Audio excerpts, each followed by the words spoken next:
اس لیے جو لوگ یہ سمجھتے ہیں کہ خدا اس سرمایہ دار کو پکڑ لے گا، خدا کئی پشتوں کی چھوٹ دے دیتا ہے.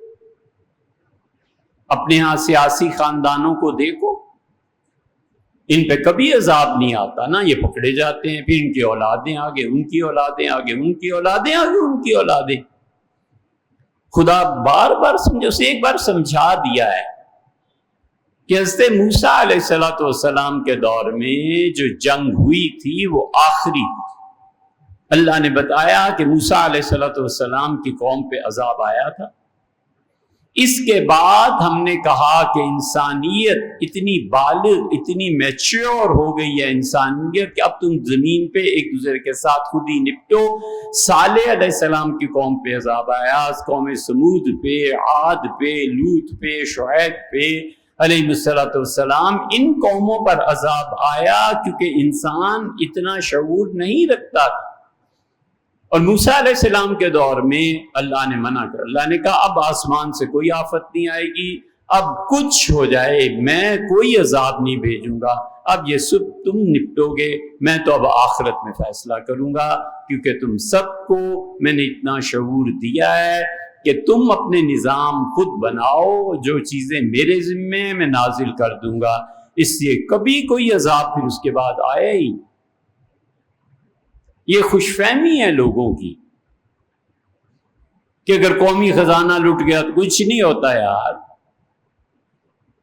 تم 1000 مرتبہ بد دعا کر لو کچھ نہیں ہوتا، پورا ملک ٹوٹ جائے کچھ نہیں ہوتا. مشرقی پاکستان 70 میں چلا گیا نا، کیا ہو گیا پھر اس کے بعد؟ 55 سال ہو گئے، کون سا عذاب خدا نے بھیج دیا؟ کچھ بھی نہیں. 2 ٹکڑے ہندوستان ہو گیا، کون سا عذاب خدا کی طرف؟ کچھ بھی نہیں. ایسے ہی فضول باتیں.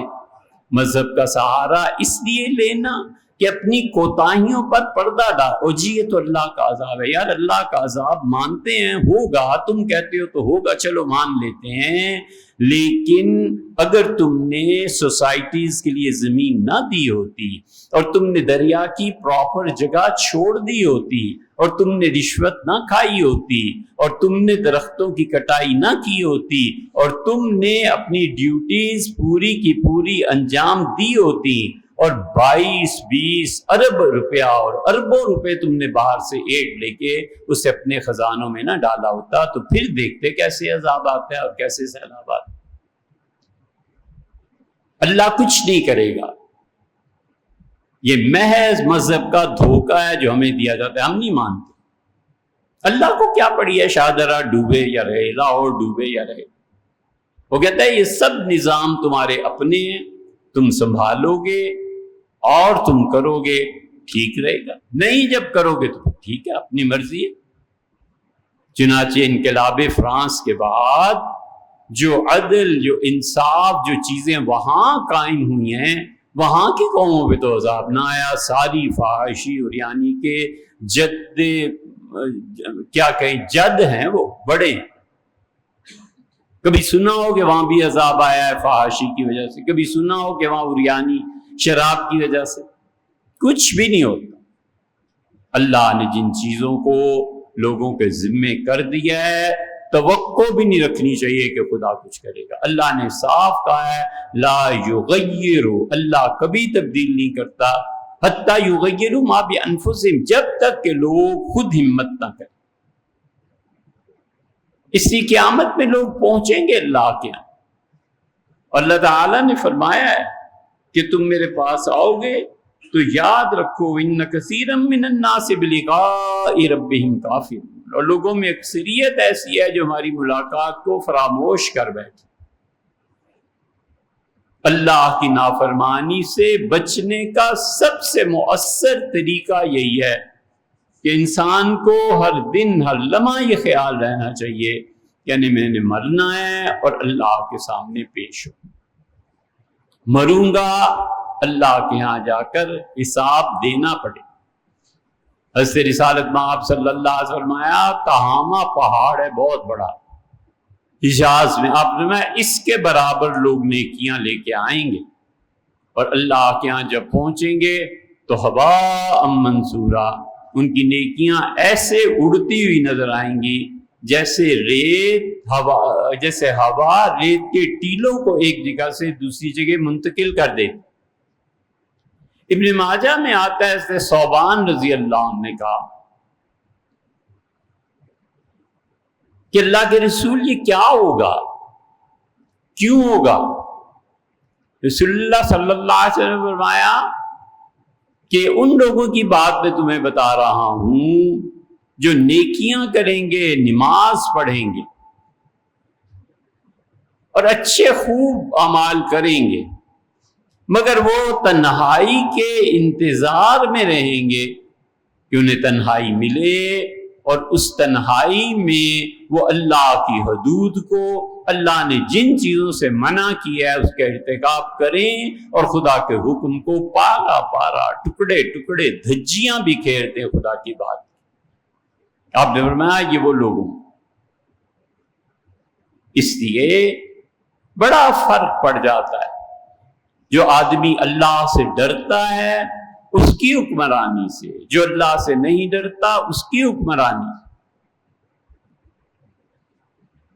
سوچنا چاہیے سب کو کہ ہم کس نظام کے تحت جی رہے ہیں، ہم کیوں جھوٹی امید اللہ سے باندھے ہوئے ہیں. اللہ نے آج تک کچھ کیا ہے؟ کبھی نہیں کیا. کچھ ہو جائے اس نے کہا ہے اپنے کام خود کرو، اپنے کام خود نپٹاؤ. اتنا فرق پڑتا ہے. آپ یہ کہیں گے کہ سعدی کی حکایتیں ہیں اور مولوی قصے سناتے ہیں، مجھ سے بھی بڑی بات بتا سکتے. نوشیروان بادشاہ جس کا عدل اب تک ضرب المثل ہے، سعدی رحمت اللہ علیہ کیا بھول گئے جنگل میں اور لشکر سے جدا ہو گئے اور شدید پیاس تھی، ایک جگہ رکے اور جھونپڑی میں چھپر میں بچی کو دیکھا اور کہا بیٹے کچھ پلا دو. وہ حیران ہوئی، اتنا خوبصورت لباس پہنا ہوا آدمی، اور اس نے لا کر ایک انار کا گلاس دیا، اسے پی لیا. اس کے بیٹے اور پیاس لگی، کچھ اور پلا دو. پہلی مرتبہ لائی تو اس نے پتیاں ڈال دی تو نوشیروان آہستہ آہستہ پیتے رہے. دوسری مرتبہ لائی تو رسی کم. نوشیروان نے اس بچی سے پوچھا کہ بیٹی یہ پتیاں کیوں ڈال دی تھی؟ اس نے کہا اس لیے کہ ماں نے سمجھایا تھا کہ پیاسا آدمی کہیں سے تھکا مارا آ رہا ہے، ایک دم سے اگر پورا یہ پیالہ پی لیا اس نے تو معدے میں گڑبڑ ہو جائے گی، اس لیے پتیاں ڈال دو تاکہ دھیرے دھیرے آہستہ آہستہ پیے، جسم کو لگ جائے. نوشیروان بہت حیران ہوئے کہ کس حکمت کے ساتھ اس بچی کو ماں نے تعلیم دی. اس نے کہا بیٹی یہ دوسری مرتبہ جو کٹورا لائی اس میں، اسے کہا میں نے ماں سے کہا تھا، اسے کہا پہلے بھی ایک ہی انار کا جوس تھا، اب بھی ایک ہی انار کا جوس ہے، لیکن معلوم ہوتا ہے کہ حاکم کی نیت بدل گئی. دیکھو یہ کہیں بادشاہ تو نہیں ہے. نوشیروان چپ ہو گئے اور آ کے دوستوں کو کہا کہ جب میں نے ایک انار کا جوس اس سے پوچھا اور پیا تو میں نے سوچا کہ اس علاقے میں تو بہت زرخیز زمینیں ہیں، ٹیکس کو بڑھا دوں گا. اور بچی نے آ کے جب کہا تو میں دل میں شرمندہ ہوا کہ میری نیت بدلنے سے اللہ نے انار میں سے برکت اٹھا. تبا تابعین میں سے ایک صاحب لکھتے ہیں اب نہ مانے سعدی کی بات، اوپر والوں کو بھی جھٹلا دیں. پھر چرواہا بکریاں چرا رہا تھا اور وہ کہتے ہیں کہ بھیڑیا آ گیا ساتھ، تو میں دیکھتا رہا اور سوچتا رہا کہ بھیڑیا اور بکریاں سب اکٹھے ہی ہیں. اور پھر چپ ہو گیا اور کئی سال کے بعد معلوم ہوا کہ بھیڑیے نے بکریوں کو آج کھا لیا، بہت نقصان ہو گیا. تو میں نے اپنے بچوں کو بلایا اور میں نے کہا جس دن یہ ہوا تھا میں سمجھتا تھا کہ حکمران عادل ہو گیا ہے، اور آج بکریاں ماری گئی ہیں، اس کا مطلب ہے حکومت بدل گئی. بغداد آیا اور 2-3 سال کے وقفے کا پوچھا انہوں نے کہا فلاں دن عمر بن عبدالعزیز رحمۃ اللہ علیہ نے حکمرانی سنبھال لی تھی اور فلاں دن عمر بن عبدالعزیز رحمۃ اللہ علیہ کا انتقال ہو گیا۔ بادشاہوں کا ظلم یہ بھی نہیں مانتے، نہ مانو یار۔ مشکات میں حدیث آئی ہے، حضور اقدس صلی اللہ علیہ وسلم نے لوگوں حکومت کے ظلم سے بٹیرا اپنے گھونسلے میں مر جاتا ہے۔ بٹیر یا بٹیرا آپ نے دیکھے ہی ہوگا، چھوٹا سا جانور ہوتا ہے۔ آپ نے فرمایا حکومت کے ظلم سے یاد رکھو وہ اپنے گھونسلے میں مر جاتا ہے۔ اب حدیث کو بھی جھوٹا کہہ دیں گے، ولیعذ باللہ۔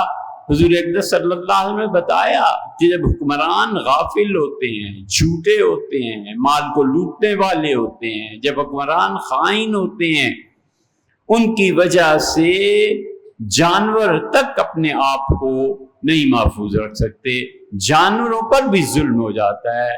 اس لیے یہ جو لوگ سمجھے بیٹھے ہیں نا کہ اللہ کرے گا، اللہ کرے گا، اللہ تعالیٰ تمہیں 1000 سال کی بھی عمر دے دے، خدا نہیں کرے گا۔ اس نے کہہ دیا ہے اپنی حالت بدلنی ہے، ٹھیک ہے بابا بدلو، ہم اپنے فیصلے تبدیل، تو نہیں بدلنی تو نہ بدلو، ہم بھی اپنے فیصلے تبدیل نہیں کریں گے۔